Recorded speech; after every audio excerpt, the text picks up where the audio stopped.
नमस्कार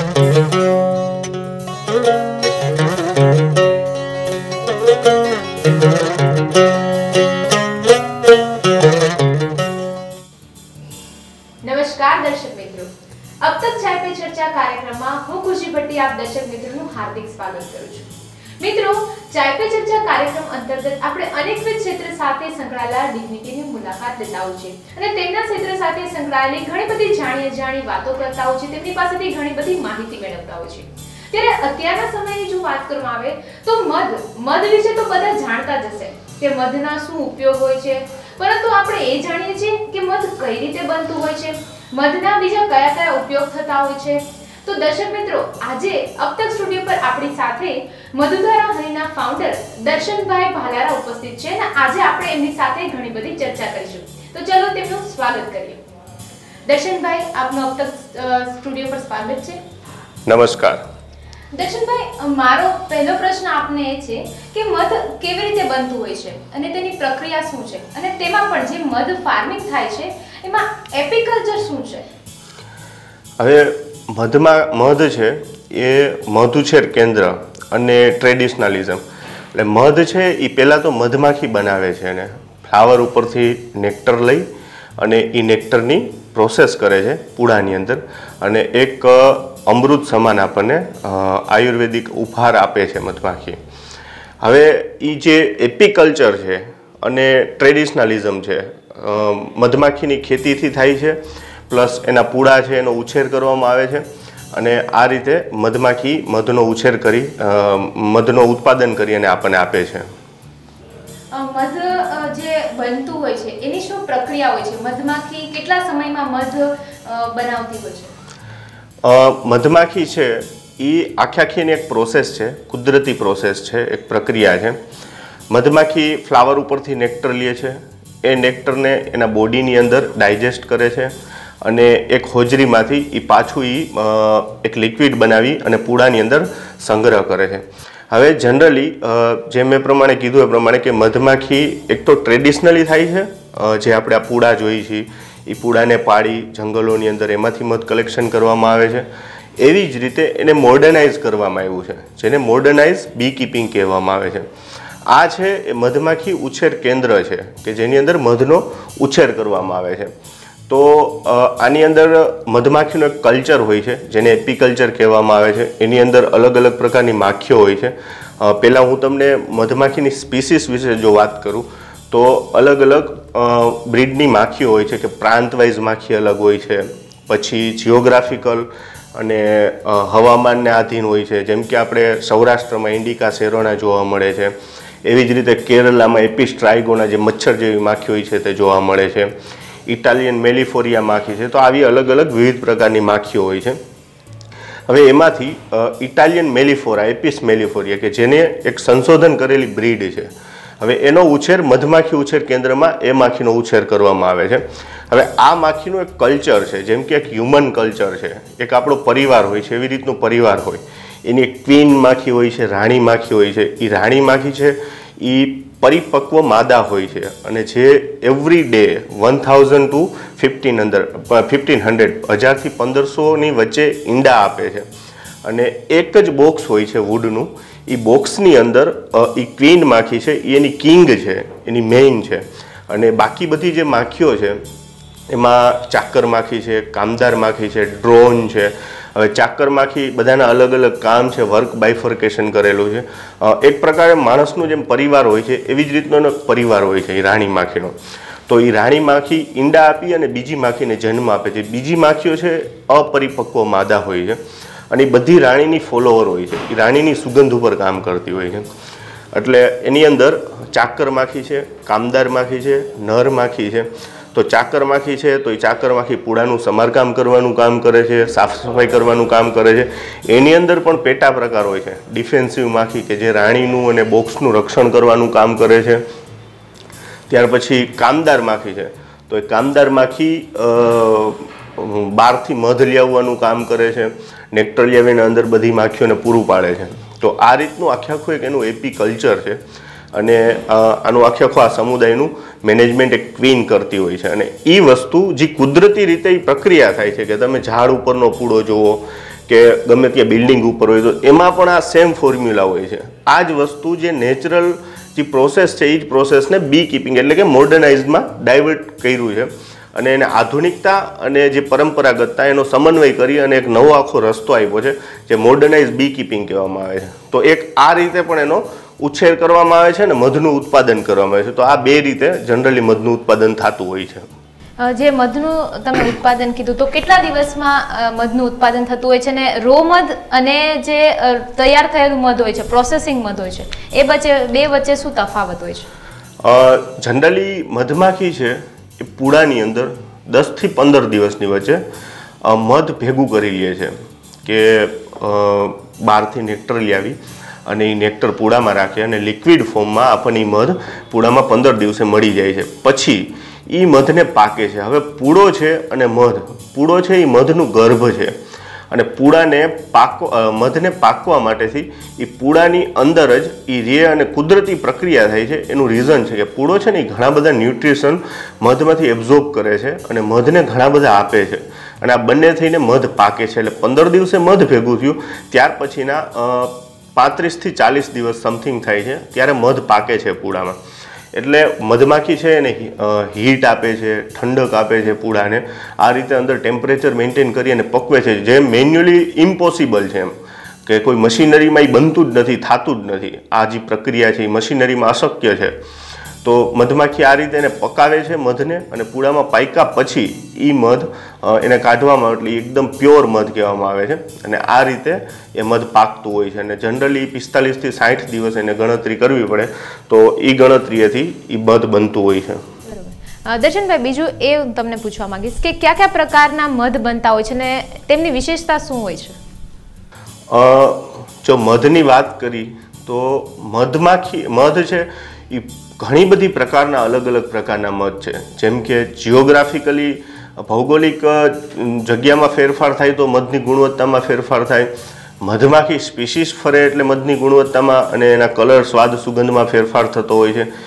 એવી જ રીતે ફ્લાવર ફરે એટલે પણ સ્વાદ, સુગંધ અને ગુણમાં ફેરફાર થતો હોય છે.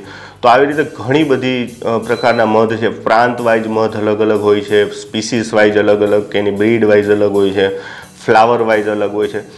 તમને એક એક્ઝામ્પલ આપું તો જેમ કે ઇન્ડિકા સેરોના માખી છે એ આપણા સૌરાષ્ટ્રમાં જોવા મળે છે. તો એ જે મધ કલેક્શન કરે છે એ મધ ક્યાંય નથી જોવા મળતું, એ કુદરતી છે. એવી જ રીતે એપિસ્ટ્રાઇગોના, તો એપિસ્ટ્રાઇગોના એક મચ્છર જેવી માખી થાય છે, એને ડંખ નથી હોતો, એ બટકું ભરે એમ આપણે મકોડો જેવી રીતે કરડે એવી રીતે એ કરડે એ માખી અને એ મધના નાના નાના એવા બોલ્સ બનાવે કે એની અંદર એ મધ ભેગું કરે છે. તો એ સાઉથમાં જ ખાલી જોવા મળે છે. એની એક ખાસિયત છે એ માખીની. તો એ પાણી જેવું એકદમ પાતળું મધ ઉત્પાદન કરે છે એપિસ્ટ્રાઇગોના. તો આ રીતે સ્પીસીસ ફરે. પછી ફ્લાવર ફરે, જેમ કે અજવાઇન ફ્લાવર. તો કે અજમાના ફ્લાવર ઉપર મધમાખી નેક્ટર લઈને આવે તો સ્વાદ, સુગંધ અને ગુણ અજમા જેવો આવે. એવી જ રીતે લીચી, જાંબુન, અજવાઇન, તો આ બધા અલગ અલગ ફ્લોરાના પણ મધ થાય.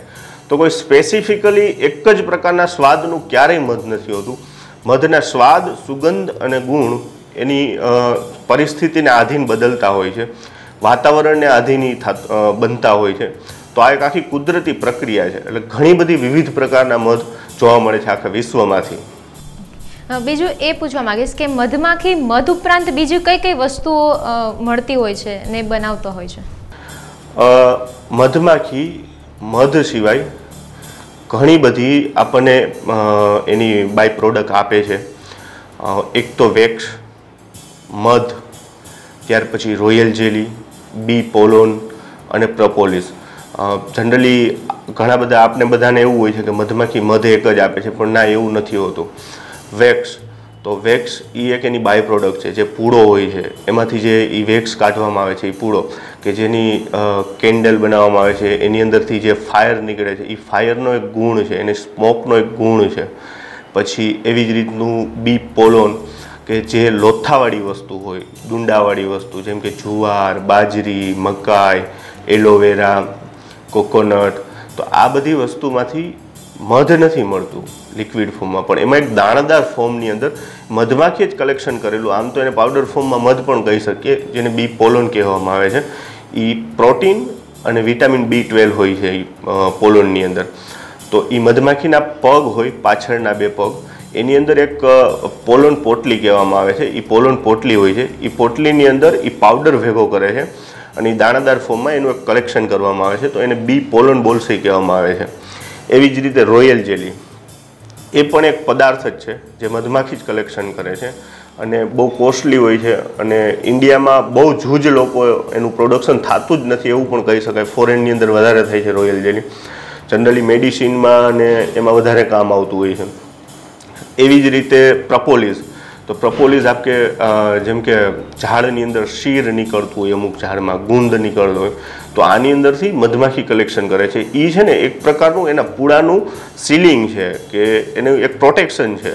એક કાળા કલરનું એક લેયર બનાવે છે પૂળાની આસપાસના એરિયામાં કે જોઈને તો આપણને ગમે પણ નહીં એવું હોય છે. એ પ્રપોલિસ છે એનો પાવડર બને, કોસ્મેટિકમાં એમાં વપરાતો હોય છે. તો આવી મધ સિવાયની ઘણી બધી આપણને ઉત્પાદ મધમાખી આપે છે. જેમ દર્શનભાઈએ કહ્યું એવી રીતે કે મધમાખી ફક્ત મધ જ નથી આપતું, પણ મધ સિવાય ઘણી બધી એવી વસ્તુઓ છે જે આપણને મધમાખી આપતી હોય છે. અને વાત કરીએ તો મધમાખી ખાલી મધ જ નહીં, વેક્સ સહિતની બીજી ઘણી બધી વસ્તુઓ આપે છે જેનો ઘણી બધી જગ્યાએ ઉપયોગ થતો હોય છે. મિત્રો, આપણે ચર્ચાનો દોર આગળ વધારતા પહેલા લઈ લઈએ એક નાનકડો વિરામ.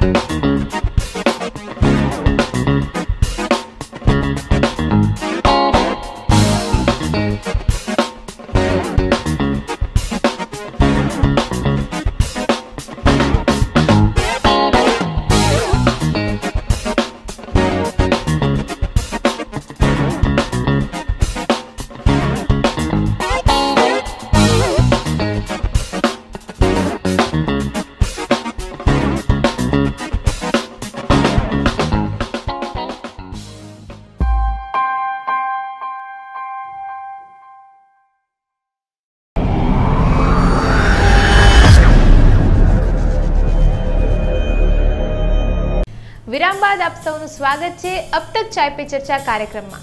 મિત્રો, આજે આપણે મધને લઈને ઘણી બધી ચર્ચાઓ કરી રહ્યા છીએ. ત્યારે દર્શનભાઈ, હું તમને એ પૂછવા માંગીશ કે મધમાખી છે તેનું આયુષ્ય કેટલું હોય છે? એ જીવન દરમિયાન કેટલું મધ એકઠું કરતા હોય છે? મધમાખી જે મેં પ્રમાણે અલગ અલગ મધમાખીની વાત કરી, રાણી માખી છે, ચાકર માખી છે, કામદાર માખી છે.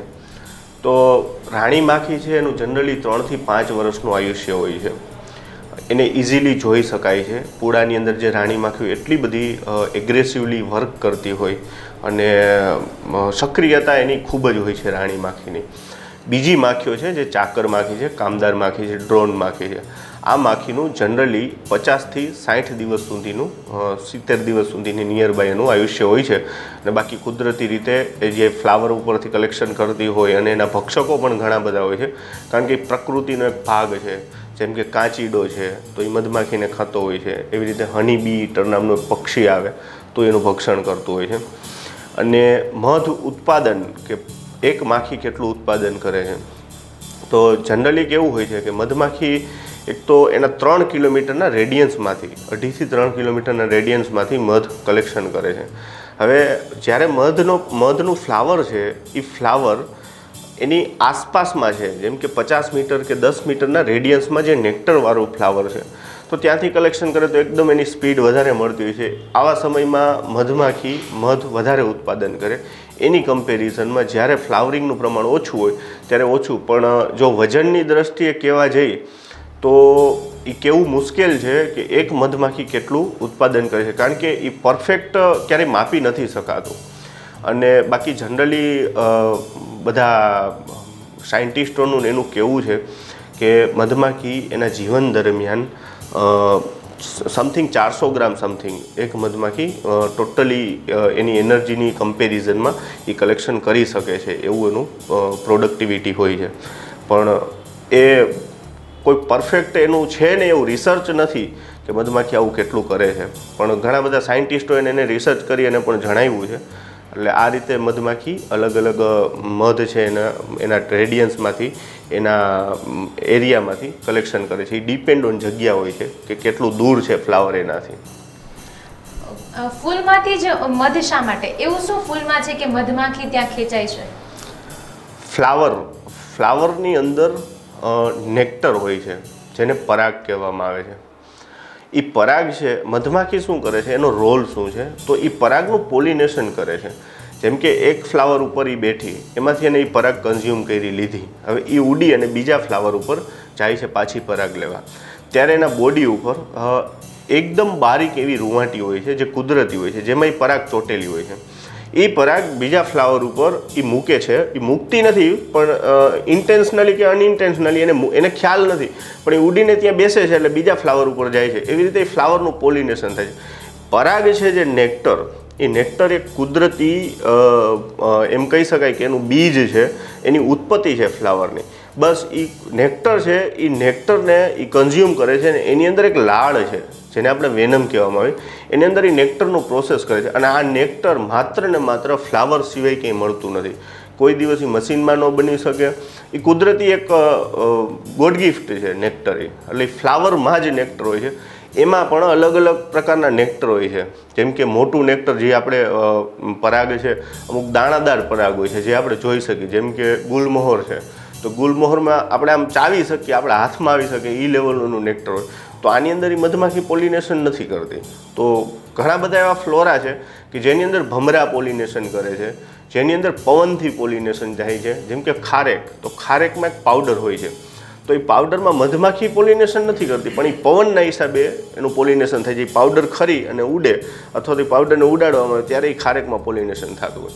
તો પરાગ જે ફ્લાવર છે, જેમ કે ધનધાન્યના પાકો છે, વરિયાળી, અજમો, ઘણા બધા એવા ઇન્ફાઇનાઇટ વૃક્ષો છે કે જેનું ગણવું અસંભવ છે, તારાઓની જેમ છે, કે એટલી બધી વનસ્પતિઓ છે કે એની અંદર એ પોલિનેશન મધમાખી કરે છે. અને એ પરાગ છે, પરાગ બહુ મહત્ત્વનો ભાગ ભજવે છે. અને પરાગના હિસાબે જ મધ બને છે, કે જેને આપણે નેક્ટર કહીએ છીએ. મધ જ્યારે ઉત્પાદન થતું હોય છે, તો એના લઈને ચેલેન્જીસ શું સામે આવતા હોય છે? મધ ઉત્પાદન એક તો એ આખી કુદરતી પ્રક્રિયા છે. હવે જે જંગલની અંદર જે પૂડાઓ જોવા મળે છે, બિલ્ડિંગમાં જે પૂડાઓ જોવા મળે છે, એની અંદર તો મધમાખીએ મધ એકત્રિત કર્યું હોય છે. આમ જનરલી મધમાખી છે એક મિસબિલીફ પણ છે આને પ્રત્યે, કે જેને અહિંસક હિંસા કહેવામાં આવે છે. પણ તમને એ બંને વચ્ચેનો હું તફાવત સમજાવું કે મધમાખી છે ને, એ જ્યારે મધ કલેક્શન કરે છે ને, એ મધ એના બચ્ચાઓ માટે અને એના લાડવા માટે અને ખુદના કન્ઝમ્પશન માટે કરે છે. હવે જ્યારે એની ક્રિટિકલ સિચ્યુએશન હોય, જેની આપતકાલીન સિચ્યુએશન કહી શકાય એવી હોય, જેમ કે ચોમાસાનો સમય, તો આ ચોમાસાના 2 મહિના એવા હોય છે કે એ 2 મહિના દરમિયાન જુલાઈ અને ઓગસ્ટમાં ક્યાંય ફ્લાવરિંગ નથી હોતું. તો આવા સમય દરમિયાન એનો ખોરાક સંગ્રહ કરે છે મધમાખી, અને એ ખોરાક આપણે લઈએ છીએ. પણ જે સાયન્ટિફિકલી બી કીપિંગ કરવામાં આવે છે ને, એની અંદર એ ચેલેન્જ એટલા માટે કહેવામાં આવે છે કારણ કે એ ખોરાક આપણે છે ને પાછો આપવો છે મધમાખીને. એટલે મધમાખીને ફ્લાવરિંગ પુષ્કળ પ્રમાણમાં આપવાનું, જેથી કરીને એ પ્રોસેસ છે એની કન્ટિન્યુટી રહે, એમ કે મધમાખીને ફ્લાવર મળ્યું પાછું મળશે એની સંભાવના પૂરેપૂરી છે. એટલે એને જે ખાતા વધે છે એનું કલેક્શન આપણે કરવાનું હોય છે. એટલા માટે એને અહિંસક પણ કહેવામાં આવે છે, કે એનું છીનવીને નથી લેતા. તો મધમાખી એનો મધનો સંગ્રહ એના માટે થઈને કરે છે કે જ્યારે એની ખરાબ પરિસ્થિતિ હોય, જ્યારે એનું કોઈ સ્ટેન્ડ ક્લિયર ન હોય, કે ક્યાંય ફ્લાવરિંગ નથી આવવું છે, ત્યારે એ પરિસ્થિતિને સામનો કરવા માટે થઈને એનું એ ઉત્પાદન મધમાખી મધનું કલેક્શન કરે છે. અને ખાસ તો બી કીપિંગમાં મેઇન ચેલેન્જ જ આ છે કે ફ્લાવરિંગ ઇઝ મસ્ટ, એમ કે ફ્લાવરિંગ હોવું જરૂરી છે. તો ફ્લાવરિંગવાળા વિસ્તાર કન્ટિન્યુઅસલી સતત અને સખત એ રાખવા પડે છે, કારણ કે મધમાખી એક વખત પોલિનેશન કરી અને નીકળી ગઈ, એમાંથી નેક્ટર લઈ લીધું એટલે પૂરું થઈ ગયું. કુદરતી પ્રક્રિયા છે. તો આ એક બહુ મોટી ચેલેન્જ છે કે ફ્લાવરિંગ. બીજા નંબરમાં હવામાન, પેસ્ટિસાઇડ, આ બહુ મોટા ચેલેન્જ છે. વાતાવરણ પણ એને બહુ અસર કરતું હોય છે. દર્શનભાઈ, મધની પરખ કેવી રીતે કરવામાં આવતી હોય છે, અને તેને લઈને ઘણી બધી ગેરમાન્યતા હોય છે, તો એ બાબતે શું કહેશો? જો મધની પરખ વિશે જો વાત કરીએ ને એની ગેરમાન્યતાઓ વિશે, અત્યારના સમયમાં મારી દ્રષ્ટિએ મધને જો પારખવું હોય તો લેબોરેટરી કે એના લેબ ટેસ્ટિંગ વગર અસંભવ છે. ખ્યાલ નથી આવતો કે આ પરફેક્ટ પ્યોર છે કે નહીં એમ. અને એની ગેરમાન્યતાઓ, તો એની ઘણી બધી એવી ગેરમાન્યતાઓ છે કે સાચું મધ છે સળગે છે, સાચું મધ છે એ કપડાની ઉપર રાખી તો એ સ્લીપ થઈ જતું એમ પરબાળું સીધું નીકળી જતું હોય, પછી સાચું મધ હોય તે મધ ક્યારેય જામે નહીં. તો આવી માન્યતાઓ અને ગેરમાન્યતાઓ ઘણી બધી છે. એના એક સાયન્સ છે, વિજ્ઞાન છે કે શું કામ એવું કહેવામાં આવતું. હું તમને આ 2-3 વસ્તુ સમજાવીશ. મધ છે ને એ મધ સળગવું અને ન સળગવું.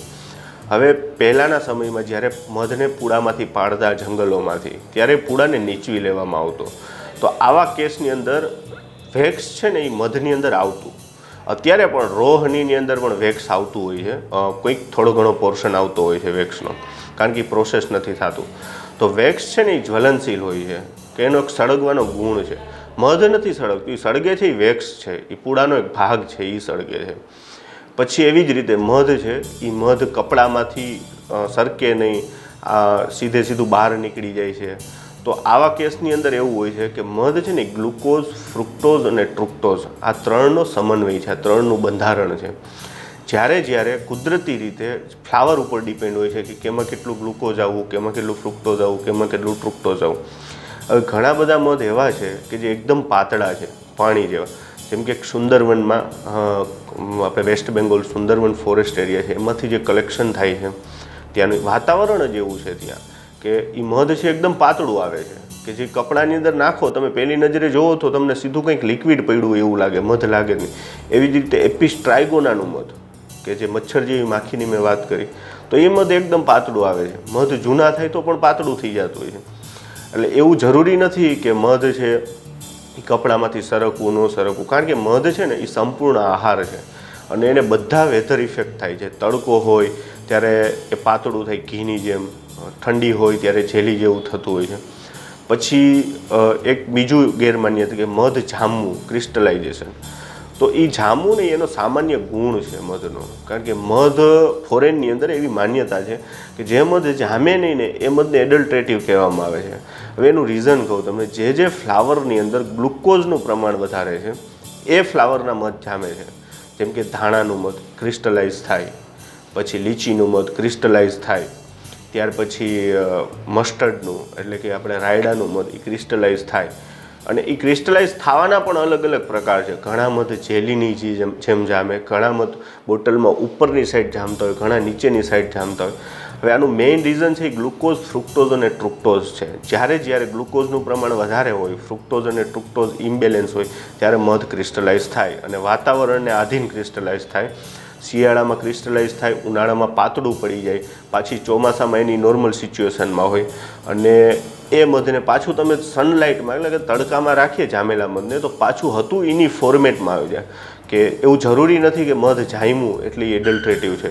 એ એના ફ્લાવર અને ક્યાંથી કલેક્શન કરવામાં આવ્યું છે એની ઉપર આધાર રાખતું હોય છે.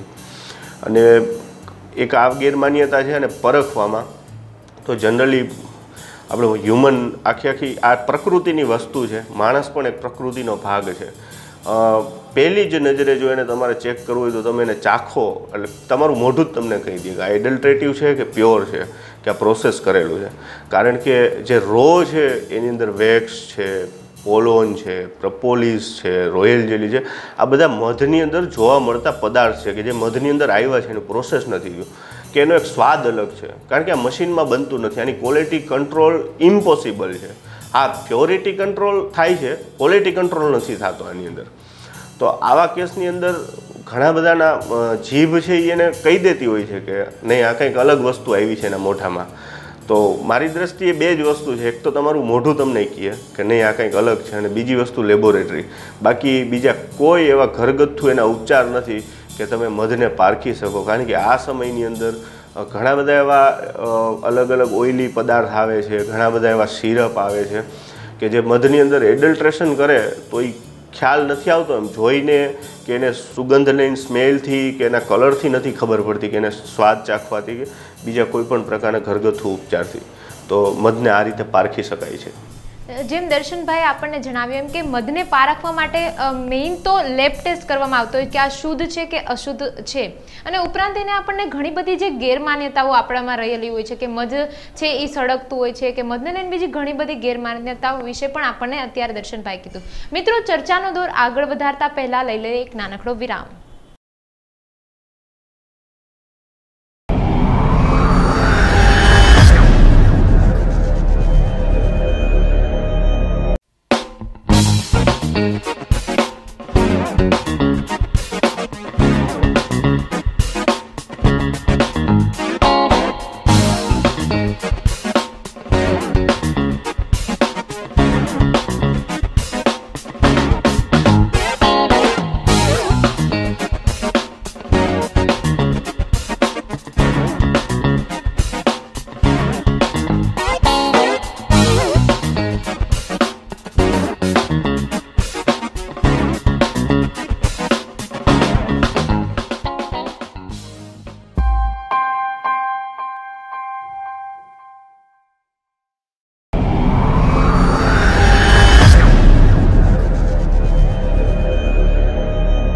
વિરામ બાદ આપ સૌનું સ્વાગત છે અબ તક ચાય પે ચર્ચા કાર્યક્રમમાં. અત્યારે આપણે મધને લઈને ઘણી બધી ચર્ચાઓ કરી રહ્યા છે. ત્યારે દર્શનભાઈ, હું તમને એ પૂછવા માંગીશ કે મધ ખાંડની અવેજી બની શકે ખરા? અને મધને ખાંડની અવેજી બનાવવા માટે શું અડચણરૂપ અત્યારે છે? હા, મધ છે એ ખાંડની અવેજી બની શકે. અત્યારે યુરોપની અંદર આની શરૂઆત થઈ ચૂકી છે, ઘણો સમયથી ચાલે છે. મધ છે ને એના ક્યુબ્સ બનાવવામાં આવે છે, જેને હની ક્યુબ્સ પણ કહેવામાં આવે છે, જે ચોક્કસપણે કહી શકાય કે ખાંડની અવેજી છે. ચાની અંદર, કોફીની અંદર જ્યાં જ્યાં ખાંડ એપ્લાય થાય છે ત્યાં એક ક્યુબ્સ છે, જેમ સાકરનો ગાંગડો હોય એવી રીતે એ મધને ફોર્મ્યુલેટ કરવામાં આવે છે પ્રોસેસ કરીને. તો આ રીતે એ ખાંડની અવેજી પણ લઈ શકે છે. પણ આપણી ઇન્ડિયન જે ટ્રેડિશનલિઝમ છે ફૂડની ને એની, એમાં ઘણી બધી જગ્યાએ છે, જેમ કે ચાસણી બનાવવી તો એ અઘરી છે, કારણ કે મધ છે એને ગરમ નથી કરાતું, કે એને ગરમ ન કરી શકીએ એવું આપણું આયુર્વેદ કહે છે કે મધ જ્યારે ગરમ થાય તો એના ઘણા બધા તત્વો એમાં નષ્ટ થતા હોય છે. તો જરૂર કહી શકાય કે મધ છે એ અવેજી લઈ શકશે આવનારા સમયમાં ખાંડની, કારણ કે ખાંડ છે એ એવું કહેવામાં આવે છે કે વ્હાઇટ પોઈઝન છે, એમ કે સફેદ ઝેર પણ કહી શકાય. ઘણા બધા કેમિકલનો ઉપયોગ થતો હોય, પણ આનું જે ફોર્મ્યુલેશન છે એ નેચરલી કરવું પડે છે, કે એને કોલ્ડ આપે અથવા તો એ મધને છે એને એની અંદર નેચરલી ઓઇલ્સનો એનો ઉપયોગ કરીને મધને તોડવામાં આવે એના બંધારણને, ને એમાંથી નેચરલ ગ્લુકોઝને અલગ કરવામાં આવે છે. આ ગ્લુકોઝ છે એ ગ્લુકોઝનો ખાંડની અવેજીમાં આપણે ઉપયોગ કરી શકીએ.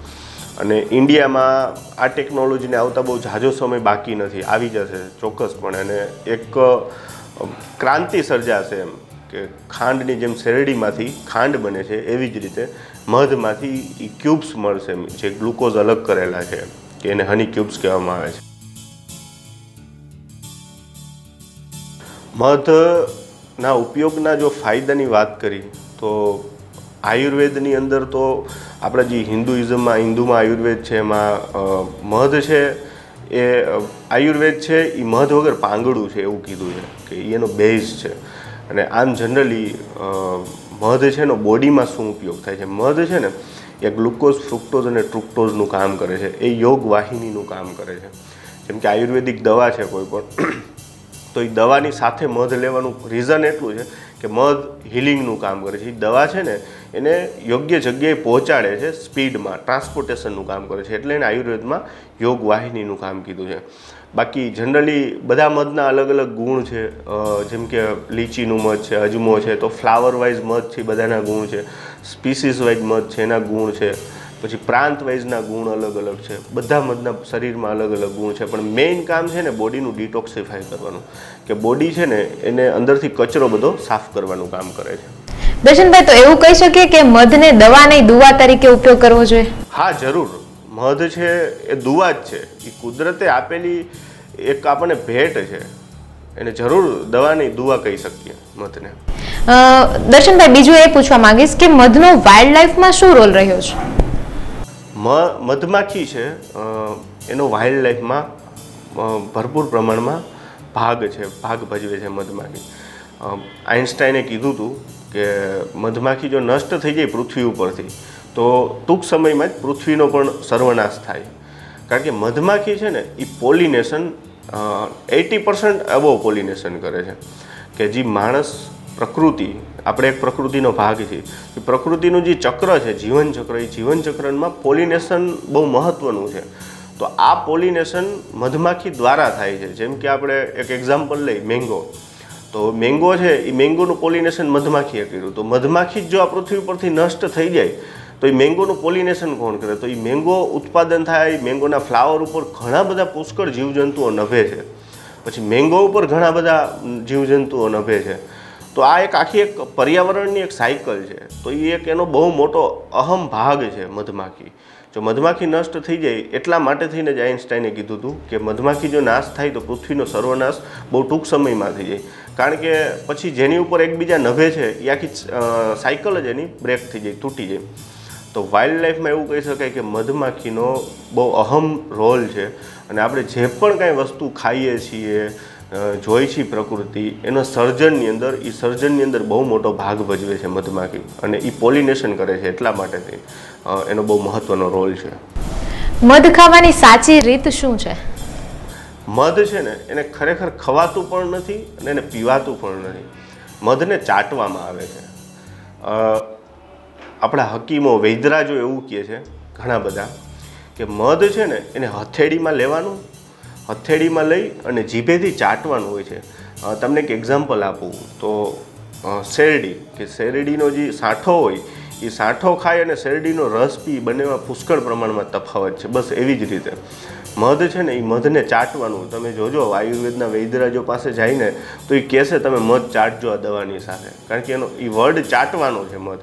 એટલે એ જીભ આપણા મોઢાની અંદર એ લાળ ગ્રંથિને ઉત્તેજિત કરે છે. અને મધ છે ને એને સંપૂર્ણ આહાર કીધો છે અને એ મોઢામાંથી ને ડાયજેસ્ટ થવાનું ચાલુ થાય. એવું નથી કે એ બોડીમાં પડ્યું રહે, એને જીભ એબ્ઝોર્બ કરે, અન્નળી એબ્ઝોર્બ કરે, આંતરડું એબ્ઝોર્બ કરે. તો એમાં જેને જે ગુણ જોઈએ છે ત્યાં એ એબ્ઝોર્બ થતું જાય. એટલે જ્યારે મોઢામાં નાખીને ત્યારથી જ ડાયજેસ્ટ થવાનું ચાલુ થાય.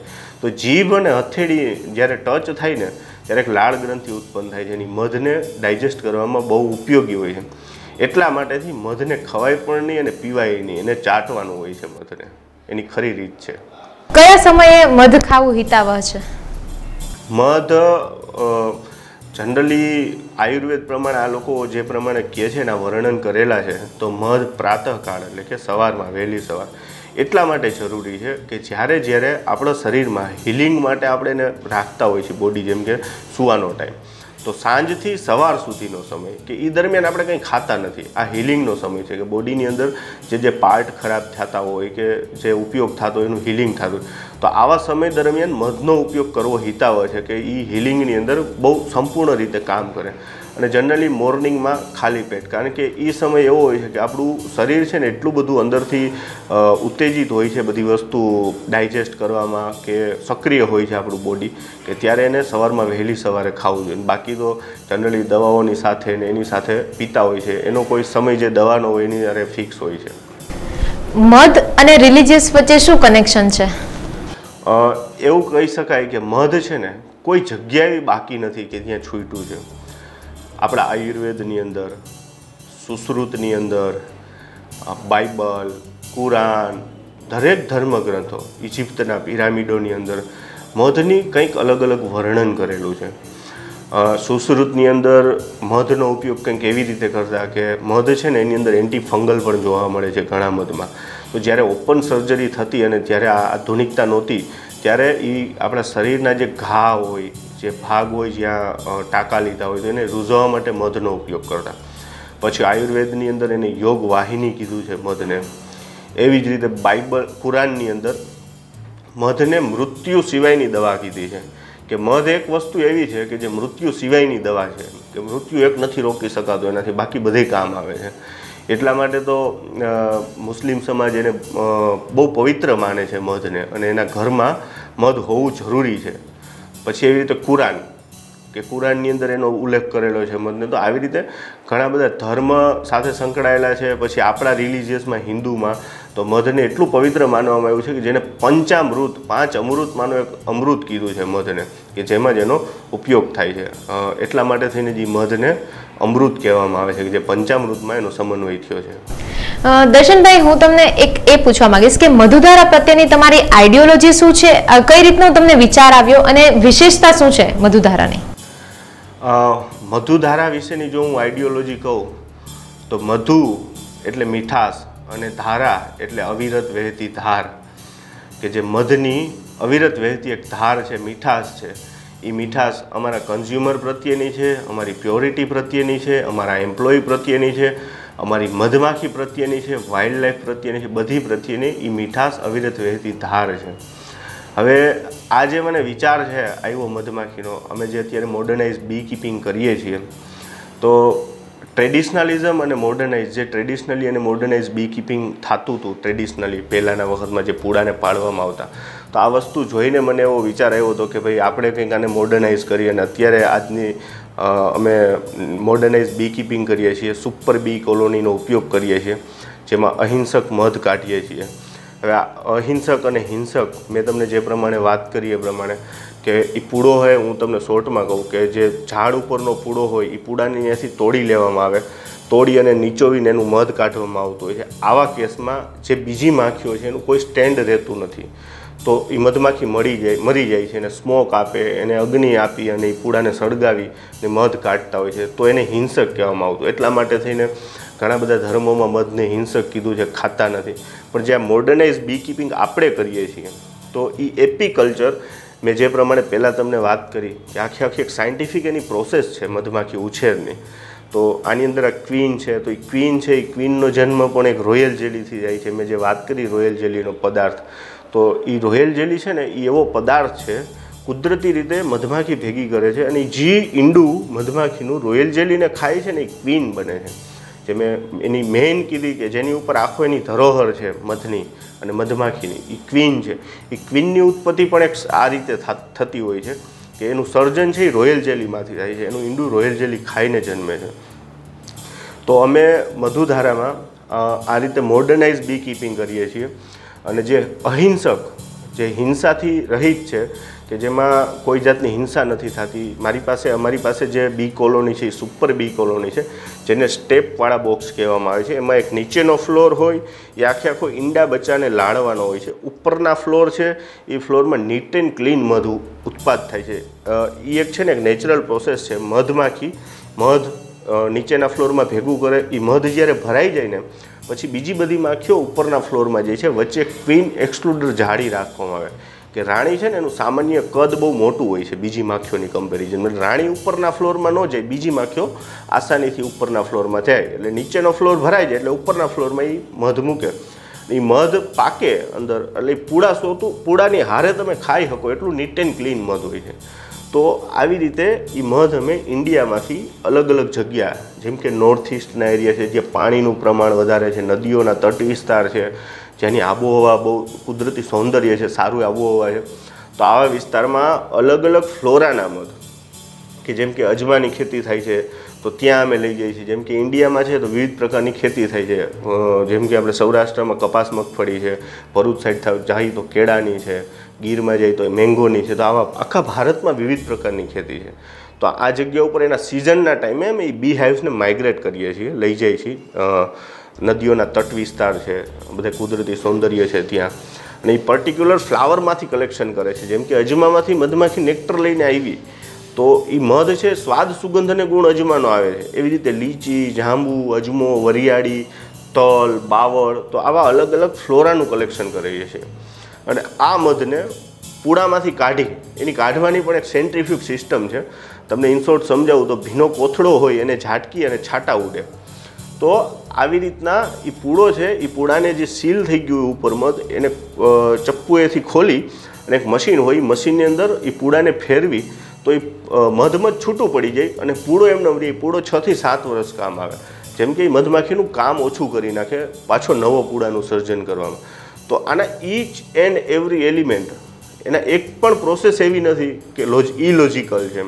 દરેક પ્રોસેસમાં કંઈક ને કંઈક ભાગ છે. એના પૂળાનું રિસાયકલિંગ કરીએ છીએ, મિનિમમ ટાઈમ અને મેક્સિમમ પ્રોડક્શન અને મેક્સિમમ માખીઓ, કારણ કે માખી અમારી સંપત્તિ છે. એટલે માખી અમારી પહેલી પ્રાયોરિટી છે, મધ અને બીજી પેદાશ તો બીજી પ્રાયોરિટી છે. તો આ રીતે ભારતમાં વિવિધ પ્રકારમાં અમે એનું કલેક્શન કરીએ છીએ. એ મધનું કલેક્શન કરી કપડેથી ગાળી, બીજી કાંઈ પ્રોસેસ નહીં કરવાની. અને ઓલ ઓવર ઇન્ડિયામાં અમારી એક વેબસાઇટ છે madhudhara.com, આના પરથી લોકો સુધી અમે પહોંચાડીએ છીએ. ભારતભરમાં કોઈ જગ્યા એવી નથી કે જ્યાં અમારું મધ નથી જતું, અને વર્લ્ડના પણ ઘણા બધા કન્ટ્રીમાં પણ અમે મોકલીએ છીએ આ રીતે મધનું ઉત્પાદન કરી. તો ટ્રેડિશનલિઝમ વિથ મોડર્નાઇઝેશન, પ્રોસેસ અને પ્રોડક્ટિવિટી 100% ટ્રેડિશનલી છે, અને એની અંદર અમે મોડર્નાઇઝ એપ્લાય કરી, ટેકનોલોજીનો ઉપયોગ કરી, અને આખી અમારી આ આઈડિયોલોજી છે મધુ અને ધારાની, એ અવિરત વહેતી ધાર છે અને અવિરત વહે છે અત્યારે. દર્શનભાઈ, બીજું એક એ પૂછવા માંગીશ કે કોરોના બાદ મધની શું સ્થિતિ છે? ઇમ્યુનિટી વર્ડ છે એ કોરોના પછી લોકો વધારે એને હાઇલાઇટ કર્યો છે ઇમ્યુનિટીને. તો કોરોના પછી એવું કહી શકાય કે બહુ સારું એવું મધનું કન્ઝમ્પશન થાય છે. લોકો સમજતા થયા છે કે મધ છે એ ખાલી ઔષધીય નથી, એ શરીર માટે બહુ સારી વસ્તુ છે. એવરી ડે 1 સ્પૂન તો ખાવું જોઈએ હની. એવું કોરોના પછી ઘણા લોકો સમજ્યા છે અને અત્યારે એનો ઉપયોગ કરે છે. સારી એવી ડિમાન્ડ છે, પણ સામે ચેલેન્જ પણ છે કે શુદ્ધ મધ ક્યાંથી લઈ આવવું, કારણ કે એનું ઉત્પાદન સીમિત છે અને પ્રોડક્ટિવિટી આધીન, વાતાવરણને આધીન છે, કુદરતને આધારિત છે.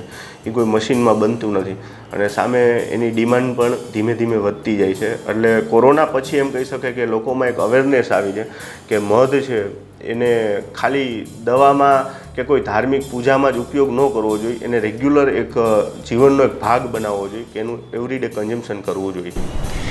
દર્શનભાઈ, આપનો ખૂબ ખૂબ આભાર અબ તક ચાય પે ચર્ચા કાર્યક્રમમાં આવવા બદલ. જે રીતે આપણે દર્શનભાઈ આજે મધને લઈને કઈ રીતે બનતું હોય છે મધ, તેની ઉપયોગિતા શું છે, કે કયા કયા પ્રકારના મધ બનતા હોય છે અને એ ખાલી દવા તરીકે નહીં પણ દુવા તરીકે પણ ઉપયોગમાં લેવું જોઈએ. ઘણી બધી આપણને મધને લઈને જે માન્યતા ગેરમાન્યતા વિશે પણ તેમને આપણે ચર્ચા કરી. તો દર્શક મિત્રો, આવા જ એક અવનવા વિષય સાથે ફરીથી મળીશ. ત્યાં સુધી જોતા રહો અબ તક. નમસ્કાર.